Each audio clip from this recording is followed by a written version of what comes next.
right, so we have a little treat for you. So this is a coaching call from the Agency Owners Association. This is a group that Neil and I have for agency owners to help you grow faster. So if you're in the agency space, you are a services business, this is applicable to you. It's a little preview of a call. It's probably 10, 15 minutes or so, and you get a sense for what it looks like to be in the group. If you want to learn more about the group, you can go to marketingschool.io/agency. Again, it's marketingschool.io/agency.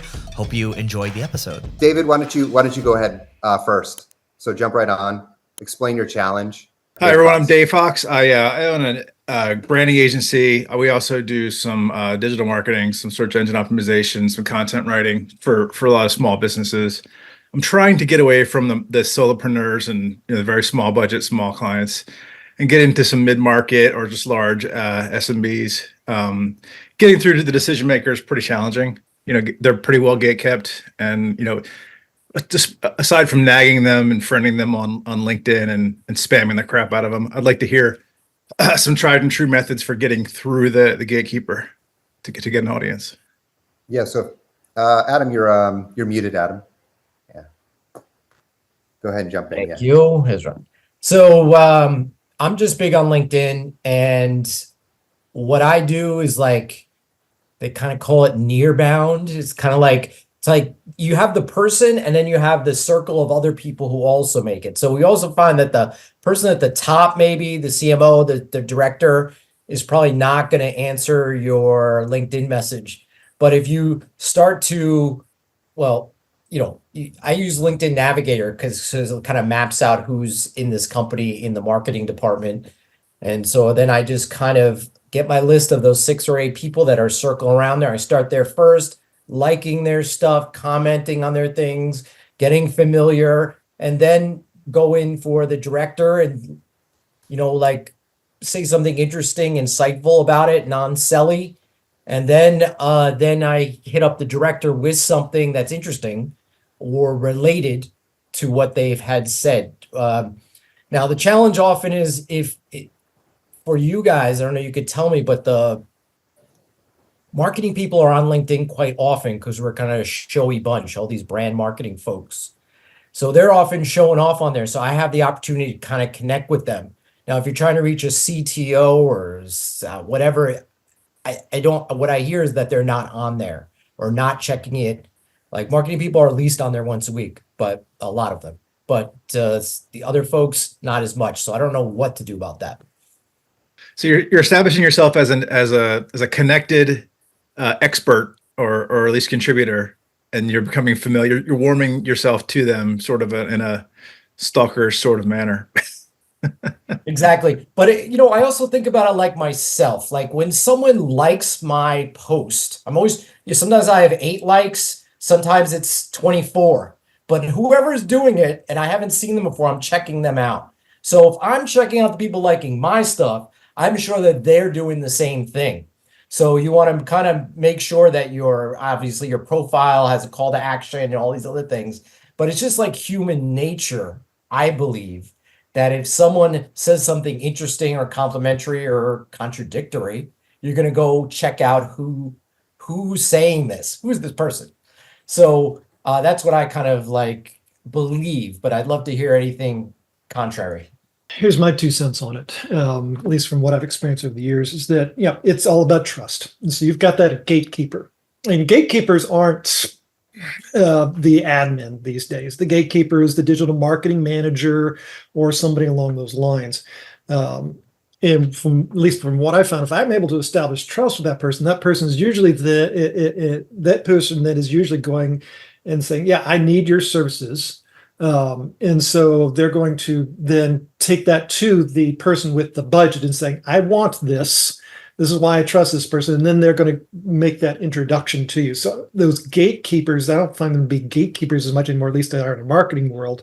They're the digital marketing managers or directors who don't have signatory approval, but they're the ones that are championing you to the people who can sign off on the budget. And hopefully then, of course, they will make a introduction. Everybody can get on a mutual call. But I don't even try and get past the gate. I don't even consider anybody to be gatekeepers anymore in the traditional sense. It's more of gaining that trust so that I can have those conversations internally. when you're doing account-based marketing like that. But it's all about the trust. If you don't get that trust, you ain't got nothing. All right, everyone, quick message from the Agency Owners Association. So this is the peer group for agency owners that Neil and I both put together. This is for people that are doing 6 figures, 7 figures, 8 figures, even 9 figures as well. And we're all here to help you grow your agency faster. In this group, we share leads, we share learnings with each other. It's a community where people can ask questions, their most burning questions, personally, professionally. We'll share templates, reports, things like that. We're constantly adding more value to the group. I will tell you that the price is continuing to increase. The good news is that there's no long-term commitment. So you can just learn more by going to marketingschool.io/agency. Once again, that's marketingschool.io/agency to learn more. And we hope to see you inside. Just to chime in to that is I also believe you should be posting LinkedIn once a day or every other day. I don't do it on Fridays. Don't do it on sometimes Mondays, but just because that's the other factor, trust, is that you're active, you have interesting ideas. And what I found that sometimes I get 0 likes on stuff, but then other people's on a phone call or something will say, yeah, I like what you've been saying on LinkedIn. I'm like, how come you didn't like anything? Because there's just more lurkers and people are not they're more like introverts and worried about what people are going to say, or maybe they're worried that I'm going to DM them and try and sell them something. So I would just try to also be active. I think that's related to trust in some way. I like it. Abhinav, you want to jump in? Yeah. One thing that's worked for me, and it's still panning out, but it's a lot more work, is I started a podcast 6 months ago, and I'm able to get people in the room, have a conversation, an hour-long conversation that's a lot deeper than any like cold outbound channel that I've used before. And it is a longer play, it's a lot more work, but I've seen it pan out where I'm able to get folks in the room that would normally not even engage with me on any social platform. And because I do them in person in Austin, I have 30 minutes before the interview, 30 minutes after, and we just talk shop about whatever they're working on, if there's any way I can help. And so that's worked well. Now, I don't have a lot of data to back this because I'm only 40 episodes in, but I've landed 2 deals just from 2 of the guests I've had on, and people love talking about their story. So it's not always a hard sell, but that's something that's worked for me personally. I think the only thing is some folks who are higher up at bigger companies start gatekeeping where they do interviews. So some people have said, hey, once you get to 100 episodes, let me know. I'll be happy to jump on after that. So that's the only other downside to this, but it is a much more longer brand play and just establishing your credibility. But that's worked for me in the product and development space. Mm-hmm. Hey, Abhinav, what's the pitch there? How do you ask them to come? Are they existing clients or potentials? No, pure cold. Like a lot of the guys I'm talking about are just pure cold intros. I have a decent network in Austin. So if it's very high up person, I ask for a warm intro. My podcast is called Funds and Founders, and it's sort of generically brand for entrepreneurs, investors, talk about their journey of wherever they are in life. And so it's not that hard to cold DM people. I just cold DM people, link them to 2 or 3 episodes and say, hey, I'd love to talk about your early days at XYZ company and talk about how you went from 0 million to 10 million or whatever that particular person's story is. And I send a couple cold DMs every day, and I'm people come on. I book out 2-3 months, but when you want to talk about their story, their journey, it's not that hard to get some response. Got it. I don't know if that answers your question though, but It does. I mean, so for me, something I'm thinking about to do this, right? To do basically brand building and get inbounds versus doing outbounds, is basically interviewing the clients right now, and instead of doing podcasts, actually put posts on LinkedIn. So mainly because it does a couple of things.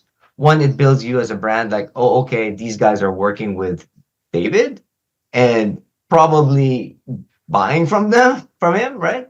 And 2, for me, podcasts, high commitment, right? So, it takes a while to listen to all of it. But if you can just basically TLDR it, and you can, we provide TLDR more with, you know, the publishing format, right? Like basically just a short article within LinkedIn, and you can distribute it there. Maybe it even gets more. Then, you know, then leveraging off your idea, like once this is there, right? It's always like the conversation is always interviewing a client, right? That makes it easy to just, you know, keep going for content and content and content, right? Like what are the things that you 100%. make you successful? What makes you think the marketing things that you make you different? That type of thing. Then you can just parlay that to, you know, hey, would you like to? Can I do an article for you on the things that you've learned so I can publish it on our on LinkedIn, right? And maybe be that way you build your brand and get your inbounds. Makes sense. Yeah. I mean, similarly to that, you could also start the group yourself, right? Like there's a lot of LinkedIn groups, but you could be a member. But what if you basically are the moderator, right? Then you just control everybody who comes in, and you so ensure quality and just not like 10,000 people in there. I want to take a second to tell you about my podcast co-host agency, so NP Digital. So Neil Patel Digital, what they do is they do a whole host of marketing services, and they are global. They're worldwide. They have SMB services as well. They have mid-market to enterprise services as well. They cover the entire gamut. So you can just go to mpdigital.com to learn more about it. And now back to the episode. Great ad, David. Anyone else? John. Sure. So David's question was very account-based marketing focused. But I reread his question and it's kind of a little bit broader than that, which leads into my question was, yeah, I'm a six-figure agency. Okay. I don't have special talents. You know, we're a good agency. Our customers love us. But beyond that, there's very little awareness. As we all know, there's just tons and tons and tons of marketing advice out there by amazing people. And I don't have access to my own data platform to really do a whole lot of custom stuff like that Neil does from 𝗔𝗕𝗢𝗪. So what I'm interested in is more broader, you know, how do I build myself up? I'm not in a particular niche. How do I build up awareness about our agency? When I can literally probably throw a rock and hit another agency a few doors down from me. You know, how do we build that awareness to attract people beyond my own network? That's the struggle that I'm having because we do good work. We've got well-known customers of all sorts of different sizes and all sorts of different industries. How do we build that awareness that people say, oh, yeah, okay, yeah. You want awareness or leads, John? Well, awareness to generate the leads. Got it. This is building up people who know everybody's agencies here. How do we build up that awareness so more people outside of our own personal network have heard of us? What we we do this for our clients too, but have you heard of 𝗖𝗛𝗓? AIDA? It stands for awareness, interest, desire, action. Oh, yeah. Got it. It's a funnel, you know, kind of thing. But whether it's, you know, ads or, you know, you do need an aspect of awareness that you can't just go after if we could just go after the bottom of the funnel, we'd be sitting on an island somewhere. But what I've found is more leading with the foot in the door strategy than trying to sell the whole agency. Because I think it's like an elephant. How do you eat an elephant? One bite at a time. And a lot of business owners just don't know what an agency does or what your agency does. Everybody's agency is different. So, you know, some kind of foot in the door strategies we utilize is AI chatbots. Like right now we have an AI voice, SMS, email, chat, all in one, like a personal assistant for a business owner. So we use that as it's new. It's very powerful. I mean, it's not just a shiny object. It's something we could do. It's something I could introduce to them for free, you know, kind of thing if I needed to. But it just opens the door to a conversation. And then I can solve their problems, start understanding their problems more. It's getting to know. And then the good thing is we're a full service agency. So we can solve most, you know, start, crawl, walk, run, we call it. You know, how do we crawl first? SEO, we might start with ads first as a crawl strategy to generate some revenue, some leads for them. They like it, they see that. Then we go, hey, invest in SEO. You can't always eat junk food. You need to eat good food too. And so that's kind of how we do it. We kind of start small. Like we try to create awareness about our agent. I've tried that in the past, and it just takes a lot more money, a lot more time, a lot more effort. Public relations is good for that. Like just creating awareness in industry publications that you're targeting, things like that. We do press releases, and then we'll send them out directly to publications that were like an insurance agency publications or medical, like where we're trying to reach certain audiences. They don't always pick it up, but you start developing relationships over time. And those are just some of the ideas. I don't want to consume all the oxygen in the room here, but those are some ideas that we've used to create awareness about our agency. And John, the other thing you said is that your clients love you. And if that's, I don't want to say that's rare, but it's a great thing to build upon. So whether it be testimonials or, talking to them, interviewing them, I don't know if podcast is the way to go, but something is there. You can work on, if you have that positive thing. I mean, what attracts customers are often referrals or other people saying good things about you, because we could all say great things about ourselves. That's one thing, but when someone else says it, it means something different. So I don't know what you can do with that, but if they truly are really happy, they'd probably be more glad to help you out in some way. You just need to find out what the ask is.